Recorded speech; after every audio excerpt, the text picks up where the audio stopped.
porque já foram aqui 5 minutinhos, né? Já tá bom.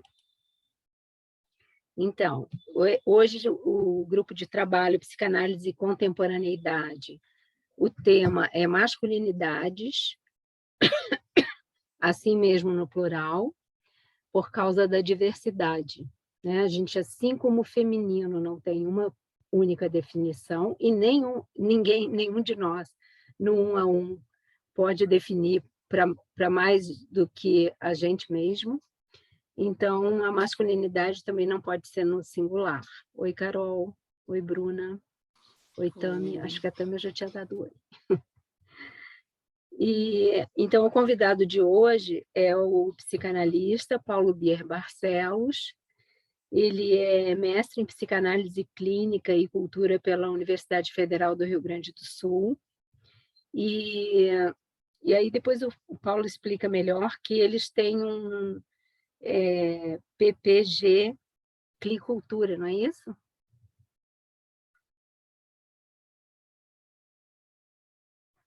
Exatamente, Helena. Me escutam bem? Ótimo. Sim. Sim, o PPG, que é o Programa Pós-Graduação Clínica e Cultura. É um mestrado relativamente novo, acho que tem aproximadamente uns 4 anos, e foi lá que eu fiz o meu mestrado na URGS, que tem essas duas temáticas de pesquisa, assim, né? 2 grandes eixos, que é clínica e cultura, né? Uma trabalha ao lado da outra. Ótimo. Bom, eu só vou fazer uma pontuação rápida do que eu consegui apurar com relação ao contexto histórico de como foi sendo definida a masculinidade. Claro que aqui é uma coisa mínima para usar há pouco tempo e, com certeza, cheio de furo. Não pretendo, com isso, dar uma cobertura, porque a apresentação não é essa. Bom, basicamente, durante séculos, os homens não precisavam se indagar sobre qual era o seu papel no mundo. Para eles, a definição de masculinidade era clara, transmitida entre gerações, e esse conceito os precedia. Quer dizer, já estava posto, né? Então, a partir, só assim, inicialmente, o que mais era definido como a masculinidade dizia respeito ao físico do homem, né? E a questão, durante muito tempo eu cheguei a ouvir essa história, a mulher era apenas um homem invertido. Então ela veio da costela de Adão, depois ela era um homem invertido, os órgãos sexuais do homem, a vagina era o pênis virado ao contrário, e isso servia para uma redução, toda a constituição biológica. A partir da segunda metade do século XIX, inicialmente com o registro das sufragistas, as mulheres começaram a balançar essa estrutura, a mostrar que não havia como assim elas não podiam votar? Né? Isso era um primeiro movimento histórico das mulheres. Então, essa estrutura começou a balançar. O segundo abalo foi provocado por Freud, ao afirmar no texto Os 3 ensaios sobre a teoria da sexualidade, que todos os seres humanos são capazes de fazer uma escolha de objeto homossexual, e que, na realidade, o fizeram em seu inconsciente. Isso trata da estruturação. Descobriu-se, então, que nem o mundo social, financeiro e político era um lugar somente destinado aos homens, nem a sua heterossexualidade estaria posta de saída, e nem mesmo a sua superioridade em relação às mulheres. E, então, há quase um século, a gente vem caminhando sobre essas questões, em busca de respostas que possam, de algum modo, reorganizar a sociedade e os sexos na cultura, como eles são entendidos desde então. E essas soluções, elas não são simples de encontrar.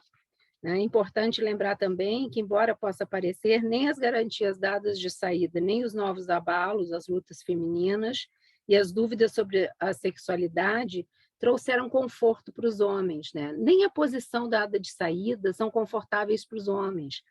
É, assim como existe a pergunta o que é uma mulher, e que a menina se faz, se interroga e busca na mãe essa resposta desde o início, também não há como responder o que é um homem, porque há homens, não existem apenas um modo de ser homem. Mas qual seria a possibilidade de se caminhar nesse terreno para a gente poder pensar alguma coisa sobre isso? Bom, a gente não pretende esclarecer isso tudo hoje, mas com a palavra o Paulo, para começar a falar sobre isso. Paulo. Ótimo. Bom, eu sei que a gente tem pouco tempo, né? Porque eu vi ali o cronograma, tem uma sequência de trabalho também bem interessante para hoje. Mas gostaria primeiramente de começar agradecendo esse espaço, que primeiramente quem me fez o convite foi a Helena, né? Em nome da Escola Lacaniana de Psicanálise aí do Rio. É um prazer tremendo poder estar aqui com vocês. Para mim é um encontro improvável, porque, bueno, aqui do Sul, poder ter essa oportunidade de receber um pouquinho desse calor de vocês aqui é realmente algo muito interessante, assim, ainda mais para nós, psicanalistas, que também recolhemos também as nossas teorias, as nossas construções a partir dos nossos casos clínicos, que só tem sentido nesse sentido em discussão também com outros psicanalistas também, que possam nos devolver também do que eles estão pensando em relação a isso. E é justamente esse trânsito e essa troca que dá sentido a essa leitura clínica, né? Então, o que a gente pretende aqui hoje nesse encontro, pelo menos da minha parte, é poder pensarmos nessas direções e essas notícias que a gente vem escutando da clínica, né? Muito mais do que levantar pontos de determinação, é poder pensar essa direção do inconsciente e como se isso vem se manifestando ao longo do trabalho clínico, que eu venho podendo também reparar e venho pensando sobre isso. Em algumas oportunidades eu pude escrever sobre isso, né? E eu acho que também daí que a Helena também criou uma certa familiaridade com o meu estilo, e daí também que veio esse convite também para poder estar aqui. Eu vou só uma pequena confissão.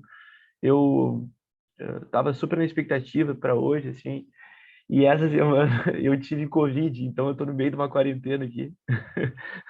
A minha voz está um pouco estranha, né? Mas a disponibilidade ainda no garoto. Né? Então, assim, espero não poder ter fôlego para discussão. Mas não estou me justificando para qualquer coisa, tá? Bueno, então eu queria começar pelo seguinte, né? Achei esse convite muito interessante e achei essa temática também muito interessante, tá? Então, assim, eu vou falar algumas coisas e aquilo que vocês sentirem interessantes, eu peço para a gente que vocês possam pontuar, para que a gente também possa criar uma certa cumplicidade para poder tratar dessas leituras que são leituras muito pessoais, assim, que eu vim levantando da clínica também. Então, assim, o que vocês sentirem interessados, eu acho que seria importante pontuarem, né? Bom, a Helena falou de algumas questões da masculinidade, né? A masculinidade, sem dúvida nenhuma, já não é a mesma que a gente encontrava nos textos freudianos, mas algo que me parece interessante é que sem Freud a gente também não consegue avançar nesse sentido, né? Então, ainda que ela não seja a mesma, a gente precisa retomar a leitura dos clássicos para poder seguir adiante, né? O ponto de partida, por sorte, não necessariamente é o ponto a ser chegado. Isso nos diz muito, né? Então, eu estava, agora há pouco, tive uma conversa preliminar com a Helena, que contou uma história interessantíssima de vida dela, que ela pode contar para vocês em outro momento.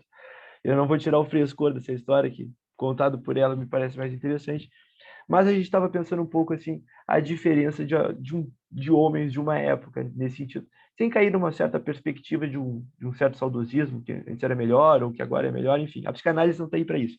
A psicanálise está aí para pensar as relações e os seus tempos, né?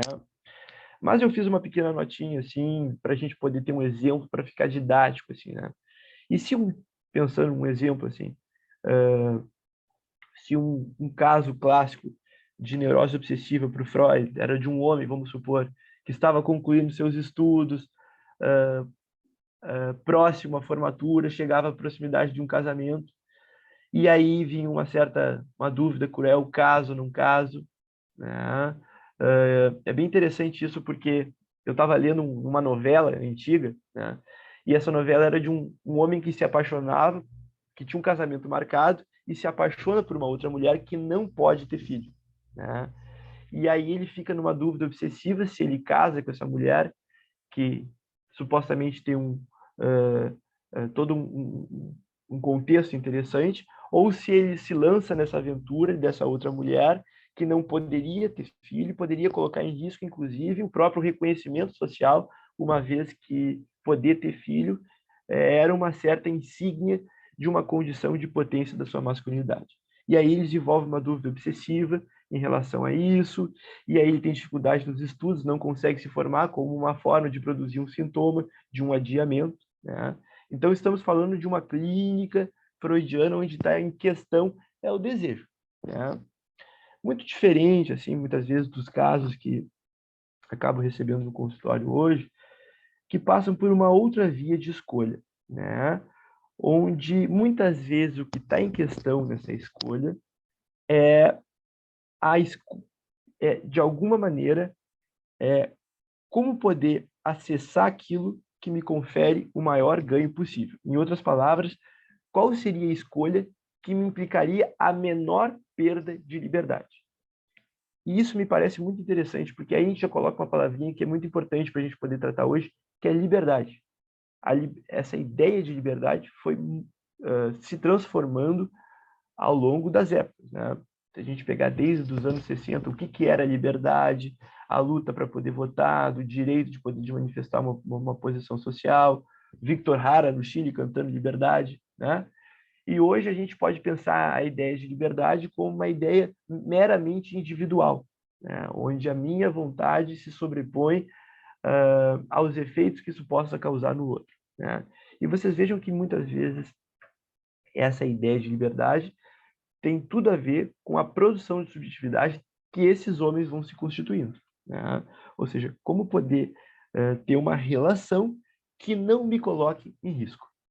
Isso me parece algo interessante, muito diferente de um modelo institucional, de um modelo patriarcal, de um modelo onde havia uma certa garantia, né?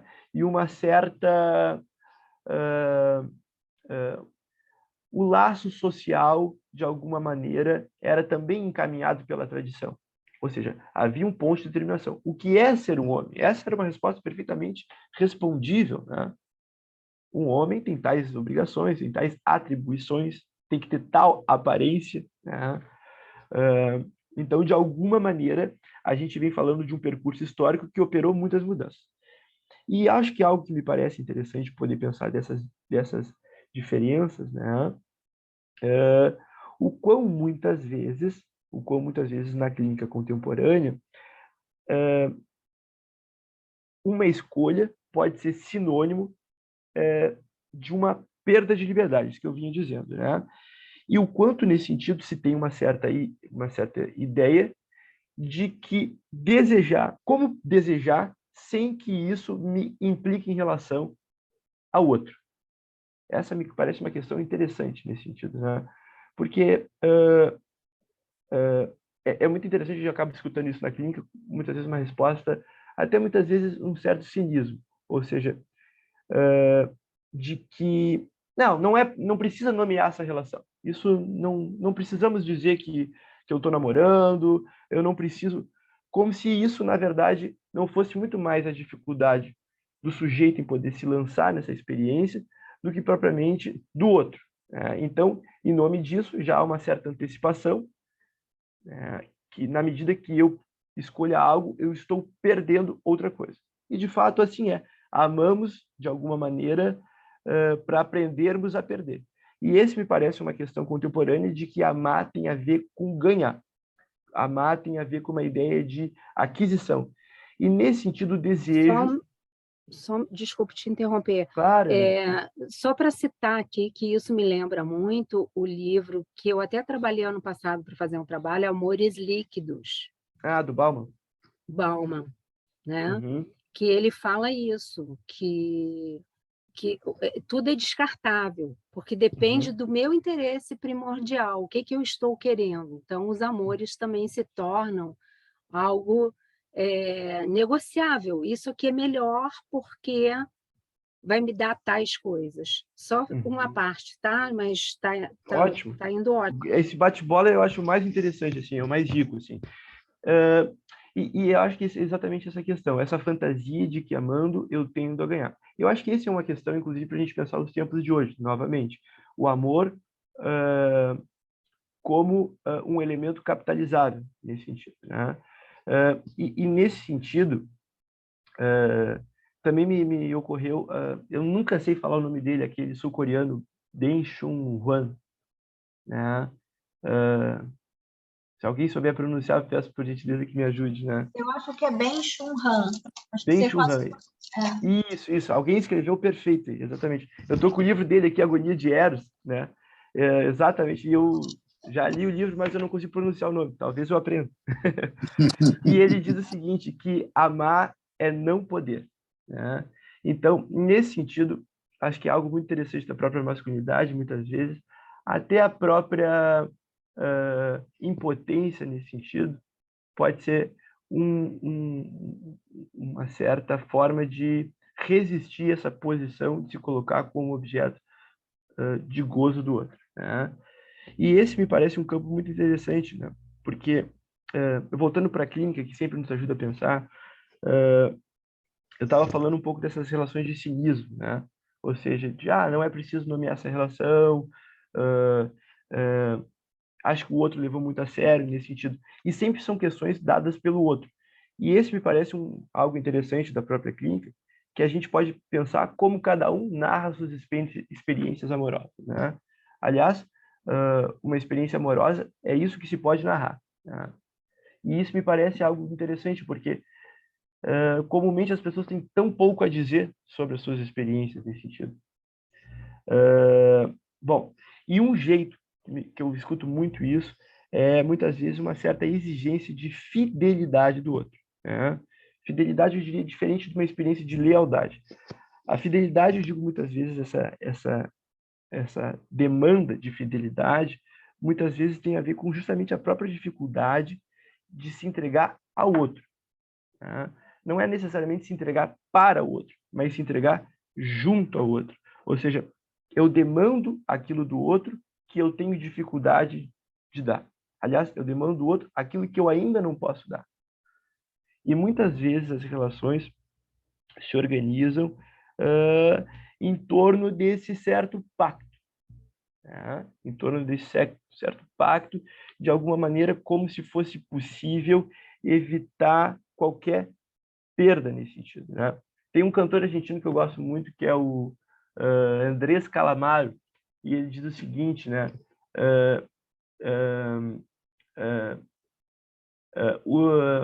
Ele fala que a mulher é uma arma de doble filo, né? Contigo solo puedo perder, né? E essa acho que é uma boa experiência para poder falar do amor. Tem outra referência que eu também gosto muito, que é do Jorge Drexler. Ele fala o seguinte em relação à experiência amorosa: brindo por las veces que perdimos las mismas batalhas, né? Então, acho que essa é uma boa imagem que nos ajuda a pensar que essa experiência amorosa, ela realmente consegue promover um certo deslocamento do sujeito em relação ao tempo, quando é possível perder. Quando é possível perder. E esse acho que também me parece um certo paradoxo.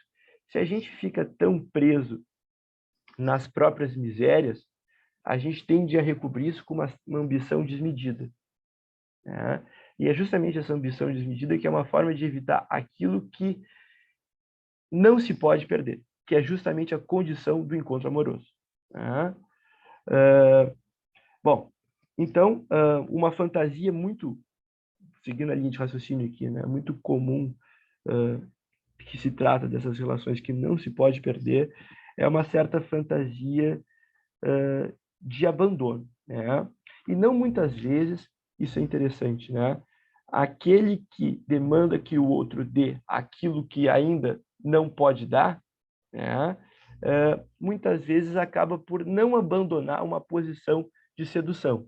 Ou seja, eu demando que o outro me dê aquilo que eu ainda não posso dar, mas, por outro lado, eu fico também numa certa posição de sedução em outras relações, que há uma extensionalidade dessa forma de controle. Eu acho que isso me parece um certo algo interessante para a gente poder pontuar aqui. Se voltando de novo, na época de Freud, onde as relações eram asseguradas por um certo status quo, por uma certa lógica institucional, tanto do casamento, quanto das relações, quanto do trabalho, quanto das posições sexuais, a gente vive em tempos que a gente tem esse trânsito, né? Esse trânsito. E, de alguma maneira, essas relações de controle são modelos que têm a ver com o nosso laço social. Ou seja, alguém escreveu, sua mãe põe Poros. Interessante isso, né? Eros vem justamente dessa relação de Poros e Penias, exatamente, né? Desse conflito, o amor enquanto conflito. E eu acho que isso me parece interessante para a gente poder pensar, né? O amor enquanto uma espécie de conflito. Tem um livro que eu li recentemente de uma chilena, Constanza Michelson, Capitalismo del Yo, Ciudad Sem Deseo, que fala justamente sobre isso, assim, quanto nesse sentido a gente tem essa sede de aclarar o desejo e de torná-lo coerente nesse sentido, né? E ela fala que a psicanálise é uma teoria da noite, né? Justamente, também me lembrou da música do Drexler também, pelo que importa, na verdade, são os 12 segundos de escuridão, quando ele fala do farol, né? Então, muito mais do que os 12 segundos de claridade, nos importa a escuridão. Aquilo que o nosso desejo nos contradiz, né? Então, isso me parece importante nesse sentido, para a gente poder pensar essa ideia de relações que possam extrapolar essa lógica de controle. Enquanto amar pode ser angustiante para um homem, porque o coloca em risco nessa espécie de controle sobre o outro. Isso também me parece interessante no sentido de uma certa economia, né? Ou seja, não por à toa vivemos no tempo de excesso e de acumulação, porque justamente essa lógica do excesso me permite dar ao outro aquilo que não coloca em risco a minha economia. Aquilo que não coloca em risco a minha economia. Também tem uma música do Alejandro Sanz que diz o seguinte, aquela coração partido, né? Dar solamente aquilo que te sobra nunca foi compartir, sino dar limosna. Ou seja, dar o que sobra é dar esmola, né? Se tu não sabes tu, te lo digo eu. Então, exatamente isso, né? Dar aquilo que sobra é o necessário para que eu não coloque em risco aquele capital que me organiza, o capital substancial, eu diria, né? Então, por isso essas lógicas de poder, ela precisa de uma certa acumulação. Tem algo aqui que eu separei aqui que eu também achei interessante para poder tratar, né? Ninguém é menos desejante nesse sentido que o poderoso. Tá? Porque justamente isso, ele precisa do poder para não se haver com desejo. E esse é um lugar invejável hoje na sociedade, né? Aquele que concentra mais poder. As guerras se justificam nisso, né? Quando a gente quer dar um elogio, ele é muito empoderado. Então, como se a gente precisasse necessariamente dessa linha de força para poder balizar as relações. E esse poder, de certa forma, nos garante um controle sobre esse agenciamento dos outros, né? Então, por isso que eu voltava nessa imagem, né? Eu colocaria em polos opostos, o desejo e o poder, né? E quanto nesse sentido, a impotência nesse sentido é, de alguma maneira, resistir a esse lugar de poder. Eu vi uma frase esse tempo que eu achei muito interessante. A ciência serve para, entre outras coisas, é claro, para encarnar a fantasia do homem, nesse sentido, né? Então,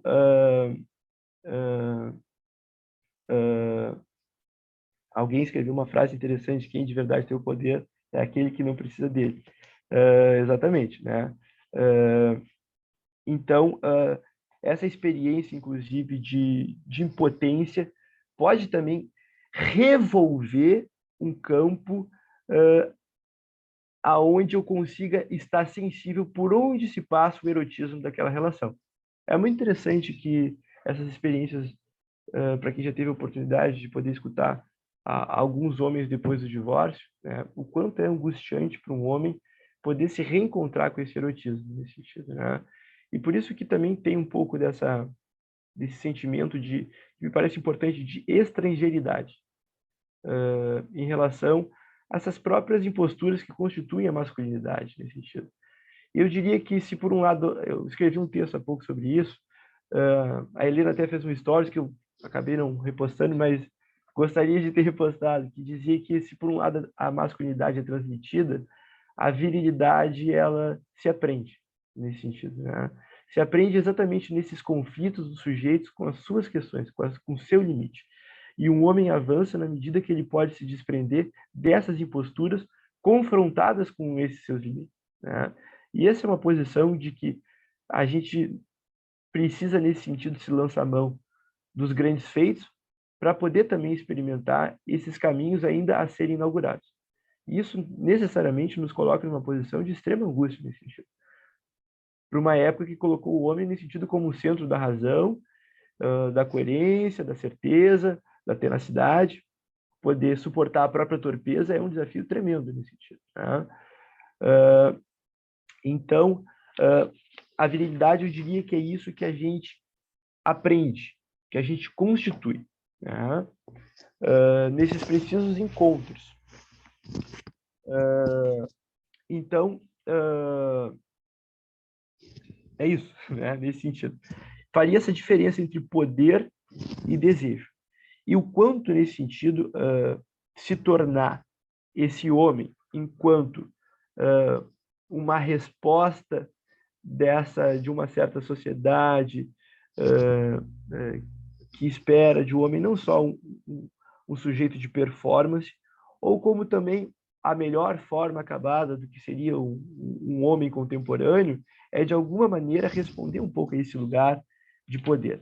E nesse sentido, o que eu tento escrever ao longo dos últimos tempos é que justamente como tratar desse percurso, que é sempre um percurso que solitário, de alguma maneira, mas a partir das suas referências, que também possa considerar os seus pontos limites, ou seja, dessas pequenas invenções que a gente faz de acordo com essas fragilidades inerentes da própria Constituição, né? Paulo, aí, assim, quando você fala de poder que você vem desenvolvendo, né, aí a sua ideia, de poder acessar algo novo, que seja inaugural para aquele sujeito, e você Isso. fala do limite que eu vejo assim, nomeando como castração, né? Eu percebo assim, que para caminhar rumo a esse desejo, é para poucos, eu não vou dizer que para ninguém conseguir fazer esse caminho fora da clínica psicanalítica. Pelo menos eu vejo assim, né? Queria ver o que você acha sobre isso, né? Como é que desasfixia, né? Ou melhor, desfixa tudo isso que se diz sobre a masculinidade e que é uma sobredeterminação histórica, social, cultural, etc., e por outro caminho que não seja esse, no 1 a 1. Algum homem poder se haver com isso em razão ou de fatos da sua própria vida no privado, ou por meio de uma psicanálise, por exemplo, né? Eu penso que é só isso, eu queria saber se você concorda. Quando você cita ali no começo o sujeito que não sabe se casa ou o que vai ser mais vantajoso para ele, eu vejo nisso também esse não se haver com a castração. Perfeito, né? perfeito. Que é tudo. E Excelente próprio de uma questão. lógica capitalista, né, que a gente vive. Perfeito, exatamente. Só para antes de entrar na tua questão que eu achei interessantíssima, né? Mas como, de novo, essa ideia de liberdade nos colocou, né, assim, numa certa moral do indivíduo neoliberal, que ele tem que ser livre todo o tempo, né? E que ele, na medida que ele, quanto mais ele pode escolher, mais feliz ele será, a ponto de coisas que as pessoas questionam o óbvio, que é dado por um por saberes seculares nesse sentido, né? Um exemplo disso é a questão da vacina. Bom, cabe a mim escolher o que eu faço. Bom, mas tu vive em sociedade com outras pessoas. Bom, mas eu escolho o que eu quero fazer com o meu corpo. Mas o teu corpo está escrito, o teu corpo é social. Bom, mas enfim. Então, agora se perguntar se existem outros caminhos, eu acho que sim, com certeza sim. E eu tinha te falado agora um pouco dos bastidores, e algo que a psicanálise entrou na minha vida por uma coisa que eu achei muito interessante, sempre essa questão da relação da ética da psicanálise. Isso sempre me interessou muito. Assim. Era mais do que uma teoria, mas é justamente uma teoria que considere a falha humana. E ela só pode germinar se puder passar, inclusive, pela falha da minha escuta. Isso me parece fantástico. Porque senão as máquinas fariam melhores que todos nós, nesse sentido. E é justamente essa permeabilidade da escuta de cada um que dá esse aspecto indecidível e que faz encontrar espaços em solos muito áridos, nesse sentido, né? Mas essa relação com a ética sempre me interessou muito. E de outro lado, também das minhas experiências familiares, algo que também sempre me inspirou muito e que sempre me fez enxergar a vida é a agricultura, que é uma ciência que tem mais de 9.000 anos nesse sentido. E a relação com o campo e com a terra, ela também nos ensina muito em relação a essas ideias inclusive, de poder perder e poder se desfazer de algumas coisas para outras poderem ter sequência. Um exemplo disso é uma planta. Quando ela chega no auge dela, ela precisa morrer para que o grão possa germinar nesse sentido. O ápice dela, ela não vai ver nesse sentido, né? Que é o grão que vai ser colhido. Tem uma história. Na verdade, eu fui, quando eu era criança, eu fui no último jogo do Maradona. Meu pai me levou no Monumental de Nunes e estava torcendo para o Boca, e o River fez 1-0. Né? Eu estava super triste, último jogo do Maradona. Eu não sabia bem quem era, mas o meu pai dizia que ele era um homem muito, muito, muito importante. E o meu pai dizia que eu era parecido com ele, porque eu estava com a canhota. E aí, eu torcendo para ele, e lá pelo segundo tempo, o Maradona disse, não dá mais. Eu não consigo mais fazer diferença. E ele chama um garoto que chamava Roman Riquelme, que vinha se tornar um astro do River, do Boca depois. E o Riquelme entra e ele e o Palermo conseguem virar o jogo e vira 2-1 o jogo pro Boca. E o Maradona disse, olha, eu ia encerrar minha carreira daqui a pouco, mas eu já vi que chegou no fim, porque os guris já estão fazendo aquilo que eu não consigo. Então, isso também tem a ver com essa ideia do campo, né? Poder se despedir para que o outro possa dar continuidade. E isso também é interessante porque a paternidade ela é muito situacional nesse sentido. Às vezes a gente pode ser excelentes pais para aqueles jogadores, mas também ter dificuldades para ser os pais dos filhos, inclusive do próprio Diego Maradona, nesse sentido, né? Então, e isso prova também que não só os pais que escolhem os filhos, mas os filhos também escolhem os pais. E é muito bonita essa história porque, de alguma maneira, isso também implica em assumir uma certa finitude. O desejo também tem a ver com isso. O desejo tem a ver com condições, né? E de alguma maneira, nem tudo é possível. E, nesse sentido, o campo tem essa lógica, nesse sentido, né? de poder... tem o final da safra, tem o final da época e tem um tempo para se fazer aquele processo. Passado o tempo, já não é mais possível.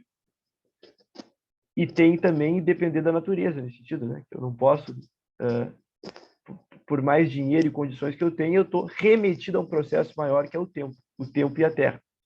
Tem um autor que é brasileiro que ele escreve que arar a terra, o solo, é um gesto erótico nesse sentido, né?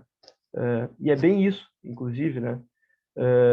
Porque eu escrevi um texto esses tempos, né? Que a pele é a nossa camada mais sensível nesse sentido, né? A pele é uma certa forma que registra as nossas memórias, né? O toque é o mais erótico dos sentidos, nesse sentido. E não à toa que na agricultura moderna de hoje já não se ara mais o solo, mas se produzem certos venenos que acabam acabando com a vegetação. Ou seja, tem toda essa questão econômica como um contorno na castração nesse sentido, né?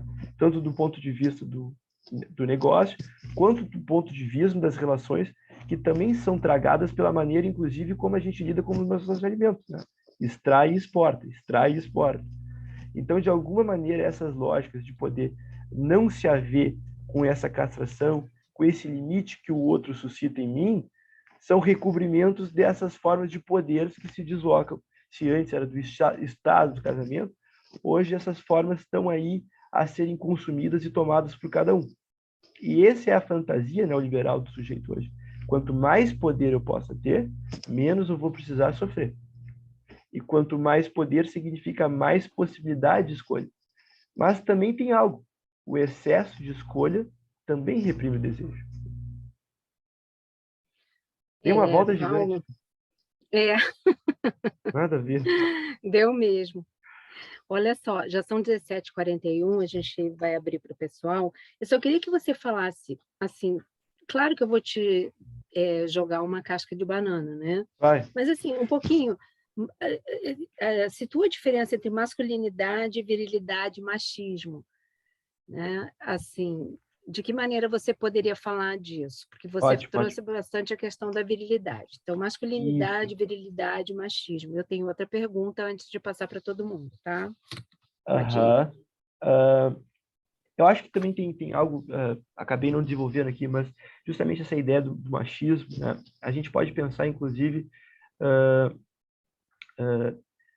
em uma sociedade que se sabia o que esperava de um homem, esse semblante muitas vezes era o suficiente para, pelo menos, parecer e poder ser reconhecido pelos outros enquanto tal, né?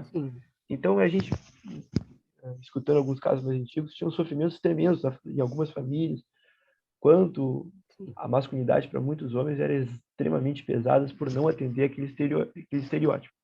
Em muitos casos, muitas famílias se satisfaziam que pelo menos ele tivesse um certo semblante, ignorando que aquele semblante não conferia justamente com a posição daquele sujeito, né?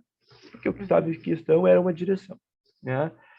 Hoje, socialmente, a gente tem muitas possibilidades de experimentação e de participação no mundo, né? Isso mudou nesse sentido, né? Então,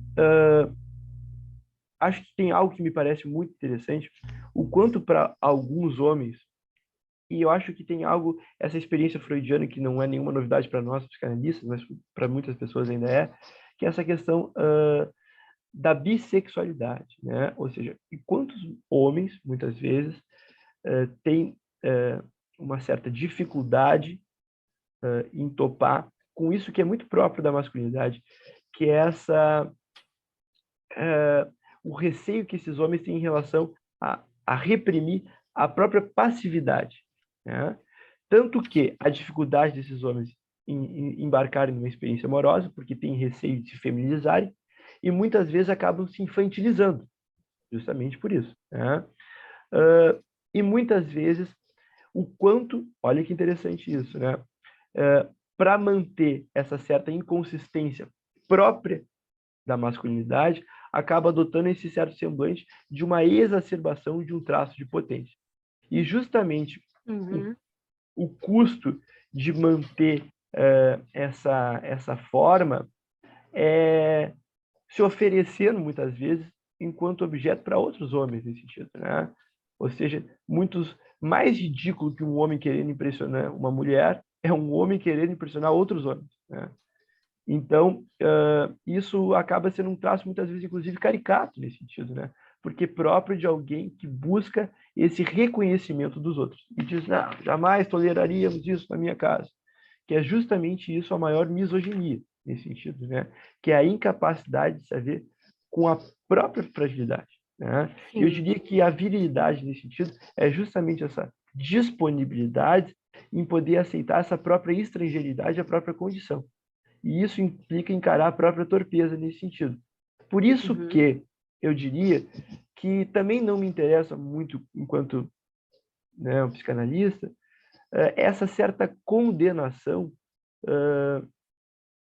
de determinados sujeitos nesse sentido, né? Me interessa saber como é que ele se situa em relação aos seus traços nesse sentido, porque senão cairíamos numa certa casca de banana de podermos conduzir o que seria um homem ideal nesse sentido. E esse me Pois é. parece esse desafio para que esse sujeito possa reconhecer na sua história esses encontros. Isso é muito rico. Isso é muito rico, porque isso implica numa descoberta e, fundamentalmente, uma experiência de luto, que é uma despedida em relação a esses objetos, né? Que muitas vezes já não cabem mais. O luto, na verdade, eu não me despeço do morto, mas é da minha relação com aquele morto. E isso implica Sim. em deixar um pedaço meu para trás, né? Então, por isso que, muitas vezes, esses homens que ficam nessa posição de misoginia acabam adotando uma posição de permanente sedução. Interessante isso, porque é uma certa espécie de uma posição de controle e, no fundo, eu não consigo me despedir do meu grande primeiro amor. Sim, É a exato. mãe, exatamente. É a mãe. Né?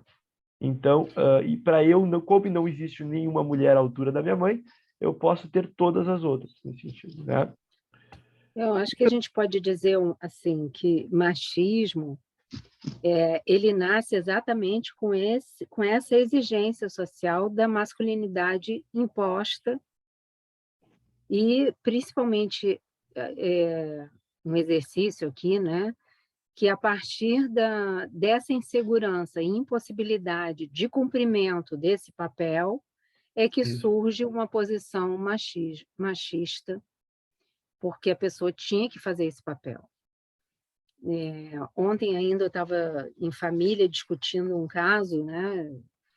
Meu pai com 10 irmãos, e um deles foi traído pela esposa. E como isso foi um caos na família, né? Quer dizer, ele aceitou ficar com ela depois disso. Então, isso é algo que não está no script masculino, da masculinidade, tal como Claro, se vê na sociedade, né? Eu claro. vou passar para as pessoas fazerem pergunta. Quem quiser, por favor, ou levanta a mão ou coloca aqui no chat para ou pergunta ou comentário ou contribuição, que fiquem à vontade. Seria bom até trazer questões. Tem uma questão que eu recebi lá no Instagram, de uma pessoa que leu um dos posts sobre esse encontro, e a Mirza Castro, que perguntou: o estereótipo da masculinidade, fomentado por séculos, está sendo destruído a olhos vistos. Seria essa destruição uma conquista feminina ou o simples esvaziamento de uma condição de dominador que já não cabe mais numa sociedade que luta pela igualdade em todos os seus aspectos? Quer dizer, qual é o papel feminino que você vê, né, na queda do homem macho como tal? Uh, Eu vejo que sim, deve ter muita influência, mas quero te ouvir. Só um parentezinho, falaste dessa experiência familiar, que são sempre muito ricas, assim, e tem uma música do Lupicínio, que também é outro ilustre gaúcho, né, que ele diz assim, cevando o amargo. Exatamente, cevando o amargo, que é, na verdade, cevando o mate, que é o chimarrão aqui, né. E ele diz o seguinte: Chinoca fugiu de casa com meu amigo João. Bem disse que mulher tem asa na ponta do coração. E eu acho que essa é a condição de poder amar uma mulher, que não tem posse nesse sentido, né? E é um puro risco nesse sentido. Há aqueles que se disponibilizam, que têm coragem para pagar com isso, e há aqueles que tentam segurar o máximo, né? Mas perde a graça. Né? Bom, retomando essa questão falaste muito interessante do feminismo, né? Sobretudo, isso, acho que a questão do feminismo, isso teve um papel decisivo para tudo isso. Né? É uma luta importante, fundamental, e mais interessante, assim, né, é como esse o espaço de enunciação das mulheres, como sempre, né, acabou deslocando essas linhas de forças, né, o que é muito interessante nesse sentido. Então, eu acho que essa própria posição de dominação, como também se foi sustentada, inclusive, desde a da Igreja Católica, enfim, já não cabe mais nesse sentido, né?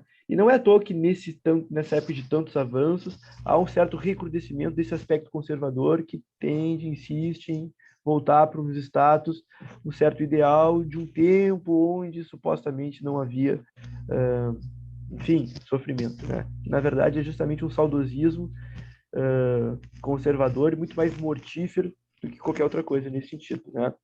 Então, fundamental isso. E, de alguma maneira, agora a questão me parece interessante poder pensar os efeitos dessa reorganização dessas linhas de força, nesse sentido. Porque também isso produz,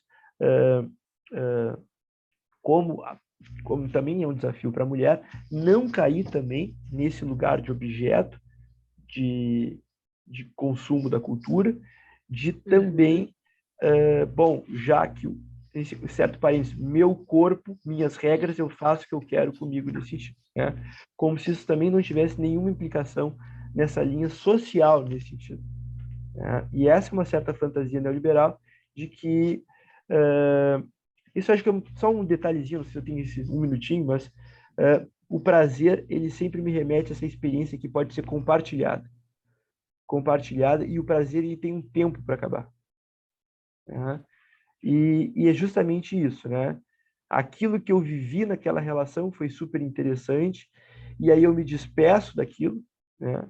E como encontrar prazer de uma outra forma, de um outro jeito, com outra experiência. Isso tem a ver com uma marca certo prazer, que é um pouco diferente do que eu tenho uma ideia do que eu quero e busco pessoas para colocar dentro dessa minha economia de que eu já sei de que modo eu gosto e só preciso de um outro para que me dê acesso a esse gosto. São posições diferentes nesse tipo. Né? Não sei se respondi, mas continuei a pergunta. Não, está ótimo, porque também eu acho que responder mesmo é uma coisa meio difícil. Me diz uma coisa, agora só fica atento ao tempo das suas respostas, tá? Nós temos 3 pessoas que querem falar. Abílio. Boa tarde, gente. Boa tarde, Paulo. Boa tarde. É muito bacana assim, ver um psicanalista da geração do Paulo sustentando, trazendo para a gente, né, essa questão, né, a gente poder aqui trabalhar essa questão da masculinidade, que é interessante, né? O Paulo traz a partir do que ele escuta, do que ele experimenta na escuta com a clínica, né? Mas é interessante se a gente reduz também essa experiência, a experiência da clínica, da psicanálise, a gente corre o risco de incorrer naquilo que o Deleuze e o Guattari chamam de territorialização do desejo. Então é importante a gente pensar que essa experiência ela está no mundo, né? Ela está aí acontecendo e ela não está acontecendo de hoje, né? Eu queria dizer para o Paulo que eu sou um psicanalista de uma geração um pouco anterior, que nos anos 80, né, me vi atravessado, na verdade, pela música de 2 baianos, né? Você citava o pessoal do Sul, e eu trago, então, a Bahia, né, com Gilberto Gil, quando ele, em Super-Homem, canta "Um dia vivi a ilusão de que ser homem bastaria", né? Isso me atravessa completamente na minha juventude, né? E o outro, Pepeu Gomes, né? Ser um homem feminino não fere o meu lado masculino, né? Então a gente vê que essas forças, que esses movimentos, né? Eles já estão aí acontecendo, apesar, né? De toda uma resistência da nossa cultura, da nossa sociedade, né? A pôr em xeque um certo modelo de masculinidade. Então, é mais um comentário, Paulo, te dizer isso, né? Que é muito interessante poder ver um psicanalista da tua geração poder trazer, né, elementos sobre isso que, obviamente, surgem a partir da clínica. Claro. Abílio, só para falar aqui, na divulgação desse espaço agora, desse grupo, eu usei exatamente essas 2 músicas e trouxe, por fim, a do Thiago York, que foi de 2021, que ele se coloca ali com questões fortíssimas, é uma letra muito interessante, que a gente tocou aqui na abertura, mas você entrou um pouquinho depois. A gente botou a música do Thiago York na hora que nós abrimos para as pessoas começarem a entrar. Então, são 3 músicas que eu pude colocar ali e falei um pouco sobre elas e sobre em que ponto, em que momento histórico elas surgiram. Isso Sim, também é muito interessante, muito bacana. trazendo essa questão à nu. Então, agora é o Isaías, Ah, tá. depois a Teresa Olá, Nazar. olá, Paulo. Olá, Boa Isaías. tarde. Boa tarde, estão me escutando bem? Sim, super bem. Estamos juntos no Sul, sou do Paraná. Estamos Ah, passando legal. frio juntos. Ah, A minha pergunta é bem objetiva. Primeiro, gostaria de pontuar que você fez uma travessia super legal, trazendo esse contexto clínico, mas, ao mesmo tempo, trazendo a literatura e trazendo as músicas, os autores. E é a partir disso que eu faço a minha pergunta. Bem no início, você fez uma citação referente a uma novela, só que você não citou o autor. Não sei se você não recordou ou se você não recorda o autor, mas você cita dessa novela referente a um homem, um quanto obsessivo, que estava por casar, estava no noivado, e ele estava em dúvida, estava para casar, e ao mesmo tempo parece que começa a surgir um sentimento para com uma outra moça, do qual não poderia ter filho. Então, não sei se você recorda o nome do autor desta novela. Esta seria a minha pergunta, bem objetiva. mas não recordo. Perdão, não recordo. Eu, eu, Recalcou. eu li uma sinopse disso num jornal chileno, isso, e eu não recordo. Desculpa. Eu vou atrás e aí eu mando para a Helena daí te encaminhar daí, tá? Obrigado pela pergunta, cara. Tá bom, agora a Teresa Nazar. Você está sem som, Teresa. Liga o microfone. Já liguei. Não, dei boa tarde para todo mundo, em especial para o Paulo, que eu não conhecia, e fiquei assim bastante impressionada com as coisas que você trouxe. Eu faço minhas um pouco as palavras que o colega trouxe um pouco antes, né, o Abílio, sobre essa geração. Eu sou de uma geração anterior ainda do Abílio.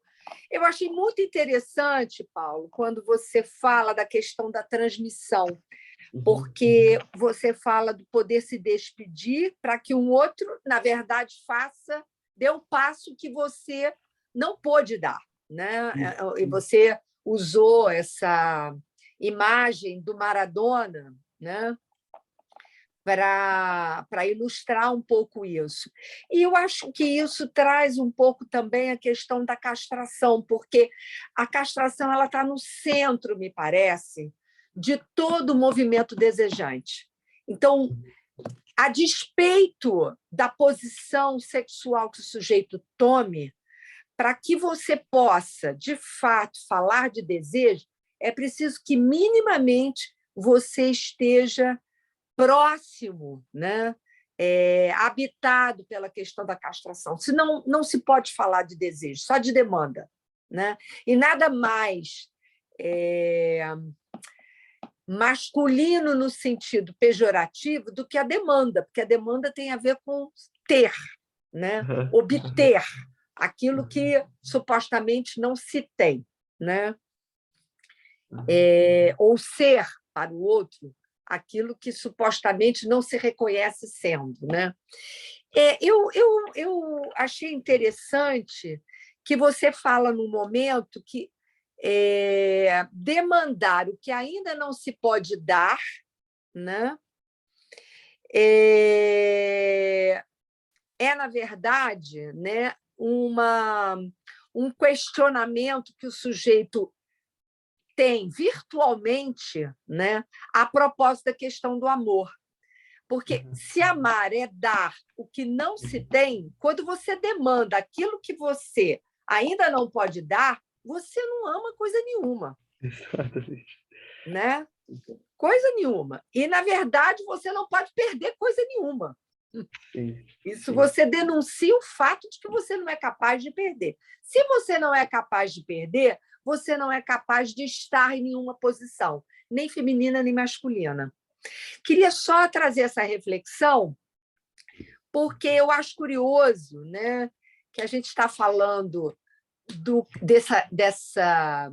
dessa questão da masculinidade, de um questionamento da masculinidade na nossa contemporaneidade, e que ela, de algum modo, vem na esteira, né, do movimento feminista, que surge lá no início do século XX, como resultado da Revolução Industrial, né, que eu acho que toma corpo a partir das duas grandes guerras, onde os homens estavam nas guerras e, portanto, as mulheres passaram a ter que ocupar a linha de produção e de sustentação, e depois elas não queriam mais voltar àquela condição da domesticidade, digamos assim. Então, todos esses movimentos que fazem parte do processo civilizatório meio que foram afunilando, né, um questionamento para uma questão secular, que eu acho que qual é o lugar do homem e da mulher numa posição numa cultura que se diz em processo de civilização, porque eu acho que está sempre no processo, né? Não existe uma cultura que se possa dizer essa cultura é de fato civilizada. Vide o que está acontecendo agora na Europa com essas guerras fratricidas, porque, na verdade, quando a gente fala dos ucranianos e dos russos, eles são todos do mesmo ambiente, né? Então, assim, eu queria que você pudesse falar um pouco mais do que você acha, porque quando a gente fala de masculinidade, a gente coloca no horizonte a questão da feminilidade.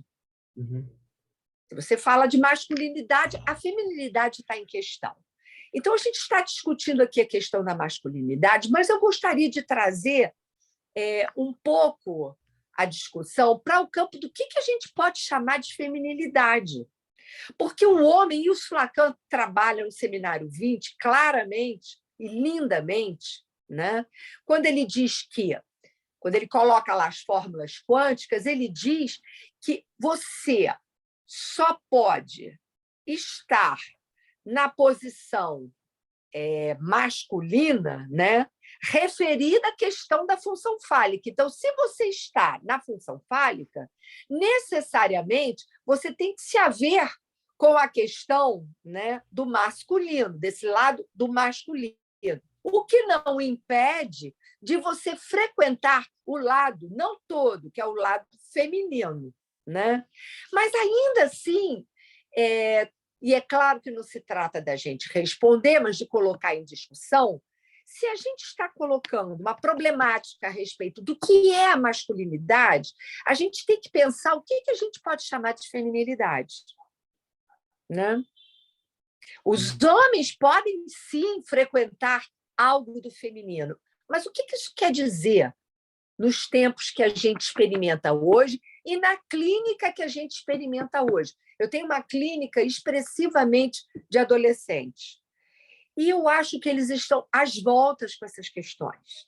É muito bacana a gente ver que as novas gerações trazem os nossos fantasmas, os nossos, que eu digo, os meus e os da minha geração, né?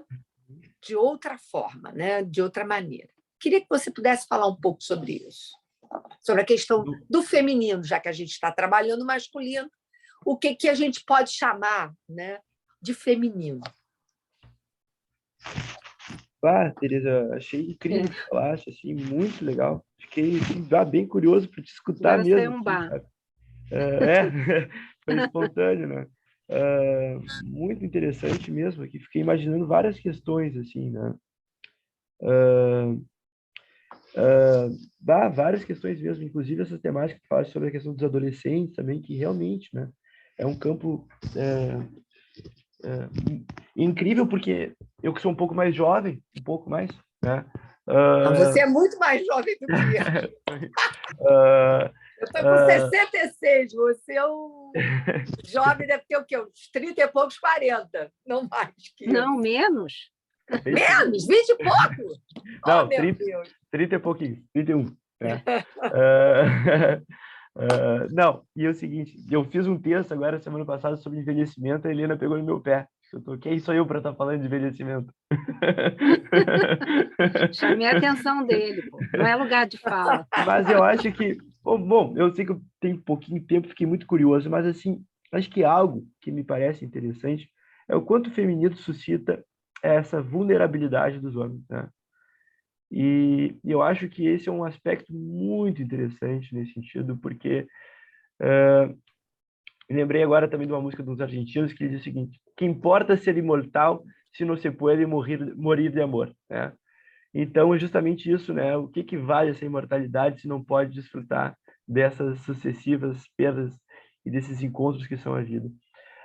Eu acho que esse feminino também guarda essa potência, inclusive, desse enigma, nesse sentido, que coloca em questão essa, enfim, talvez essa sede de certeza ou de E que ignorância, era uma talvez. grande questão de Simone de Beauvoir, que foi uma bandeira do feminismo, mas ela interrogava o que era ser uma mulher no seu tempo. E, enfim, é uma grande questão. Sim, sim. Pois é. Olha só, a gente já está com 6 minutos, Alexandre. Como é que a gente está aí? Pode ir mais um pouquinho? Até 18h10? Acho que sim, Helena, para pelo menos as Tá. pessoas perguntarem, acho que dá. Que ainda Assim, tem a Flávia. no máximo 6h15, porque aí já é a Tá. atividade da Tereza. Tá. Que ainda tem a Flávia. A Flávia quer fazer uma pergunta, falar alguma colocação? Ela quer. Eu só queria falar o seguinte, Tereza, eu acho que a gente podia falar de feminilidade em outro momento, quer dizer, ele falou um pouquinho aqui, né, como essa questão da vulnerabilidade masculina, e a gente sabe que a questão da feminilidade, ela, assim como a masculinidade, ela tem que ser trabalhada no 1 a 1, o que não impede que a gente discuta por vários semestres, como fez a Flávia em outra ocasião, né, Flávia, na escola com a gente. A questão da feminilidade, do feminino, do que é ser uma mulher, da pergunta, da grande pergunta da Simone de Beauvoir, né? Que A gente trabalhou o semestre trouxe... passado inteiro a questão Sim. do feminino, na verdade. Sim. Mas a minha questão para o Paulo não é para ele falar sobre o feminino, mas porque ele está trazendo a questão da masculinidade, é que ela coloca em espelho Sim. o problema do feminino. É isso que eu queria ressaltar, na verdade. Agora, é só algo que me ocorreu que eu achei interessante nesse sentido. Também estava lendo um autor que diz o seguinte, né? Os homens não sabem amar e por isso eles amam, para aprender a amar, né? E não no sentido pedagógico, seria uma certa redução banal, não, no sentido de que as mulheres amam o amor e os homens aprendem a amar com as mulheres. Daí que vem aquela música do Serrat: se alguma vez depois de ti amei, foi por tu amor, Lucia, né? A música famosa dele. E algo que me ocorreu nesse sentido é isso, né? Justamente eu falei da experiência de luto, né? Que é se despedir dessa relação com o objeto, que isso seria escrever a perda nessa dimensão da ausência, nesse sentido. E, nesse sentido, soledad, que é o nome feminino para solidão, né? Tem a ver justamente com isso, no sentido de poder inscrever essa ausência, que é a partir desse encontro com o diferente da mulher, né? Acho que a mulher, através desse enigma, desse não saber, é esse convite a essas trevas, a esse obscuro, que a gente não sabe bem qual é, mas paga o preço. Então, eu acho que, rapidamente, o que eu posso dizer nesses 2, 3 minutos, seria muito, mas eu fiquei super curioso por essa charla, assim, mas eu acho que é justamente esse encontro com o não sabido. E eu acho que é justamente esse perigo que encanta, né? Essa disponibilidade a saber do não sabido que uma mulher suscita no homem, porque ele se vê que... e por isso também teme tanto a mulher, né? Porque ela coloca em risco toda essa estrutura de tanto tempo de performance, de academia, de força, de erudição, e que, diante de um outro diferente, aquilo acaba ruindo. E essa é a graça da coisa, né? Como diz o Lu Santos, não leve o personagem para a cama. Pode acabar sendo fatal, né? Flávia, rapidinho. Não, então, eu queria falar um pouco, a Tereza tocou nesse assunto, sobre a questão da adolescência, né? Porque eu acho que é um momento importante, e o que eu percebo hoje na clínica, assim, a impressão que eu tenho é que quando vocês estavam falando um pouco disso, da transmissão, quando essa transmissão é um pouco frouxa, o sujeito ele fica meio perdido ainda, né? Principalmente na adolescência, e me parece que às vezes ele pega assim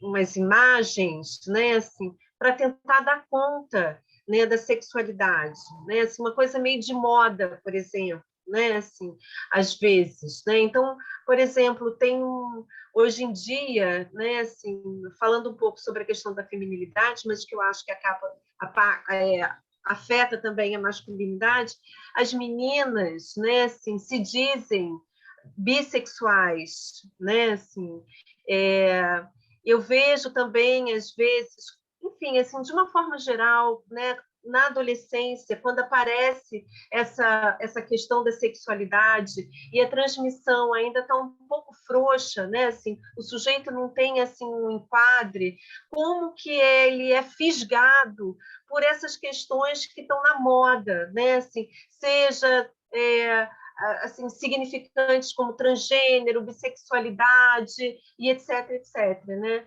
Então, Paulo, queria te parabenizar pela sua exposição, que foi ótima, você trouxe várias questões interessantes, e se você puder falar um pouco mais sobre essa questão da adolescência. Bom, rapidamente, que eu vi que o nosso tempo é curto, te agradeço muitíssimo pela tua pergunta, Flávia. Bueno, rapidamente eu poderia dizer o seguinte, eu acho que o campo do desejo, da experiência, e a experiência eu tomo como que tem a ver como algo que tem a ver com uma certa perda de si mesmo, nesse sentido, né? Ou seja, diferente de uma vivência, a experiência tem a ver com se afetar por esse encontro, por esse indecidível do encontro. Tem um filósofo também que eu gosto muito francês, chamado Alain Badiou, que ele diz que a verdade tem a ver com essa fidelidade ao encontro, né? E isso me parece interessante nesse sentido, porque... Por que eu estou dizendo isso? Porque a gente também vive numa época de um excesso de oferta, né? E esse excesso de oferta também tem a ver com um excesso de poder nesse sentido, né? E quando esses objetos de consumo chegam antes, essas possibilidades de experiências, isso também torna formas de sofrimento muito mais severas, porque são inclusive difíceis narrá-los, né?